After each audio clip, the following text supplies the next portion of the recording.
My parents warned me not to look out the window at night. I just discovered the horrifying reason why. Ever since I was a baby, my parents always told me, don't look out the window at night. I always asked them why, but they would just shrug it off with a creepy smile. As I grew older, I stopped questioning it, but I just never could have guessed the horrifying secrets my parents were hiding. Everyone in my town also followed this weird tradition, so I thought it was normal.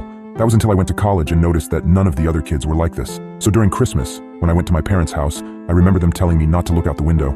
I gave them a smile and a small chuckle before telling them I wouldn't. However, curiosity struck me the moment they left the room. As I lay in the dark, I came to a decision. I was going to look out of the window. Just as my hand came to the sheer white curtain of the guest room, I paused. My mind flashed to that one time when I was 12. My parents were talking in the kitchen. I was home with the flu and was about to make my way to the sink for some water, but I stopped at the doorway.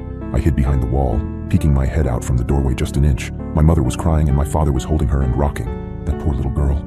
I feel horrible for her family, whispered my mother. My father just nodded and continued holding her. I went back to my room after that. Several hours later, my dad came up to my room with several pieces of wood and boarded up my windows. "What are you doing that for, Dad?" I asked him. "Oh, it's nothing. Just safety reasons," he replied. I learned at school the next day that a little girl was found dead the previous morning, the window broken and curtains torn. I snapped back to the present. My hand drew back from the curtain.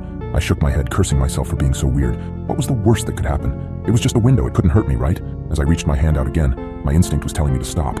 My gut twisted as I reached nearer and nearer. Just as I touched the curtain, a painful howl came from the forest surrounding the house. I flinched back, deciding to just lay down and try to get some sleep. I forgot how hard it was to get sleep in my hometown. Every night, coyotes howled for hours everywhere in town, or at least I thought they were just coyotes. The next night, I woke up in a cold sweat. I glanced over at the alarm clock next to my bed. It was midnight. I groaned and sat up in bed. A low growling sound from outside of my bedroom window.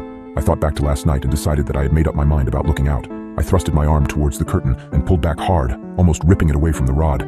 I flattened myself against the wall next to the bed for a moment before I put one eye in front of the window. I immediately regretted my decision as I heard claws clacking up the house.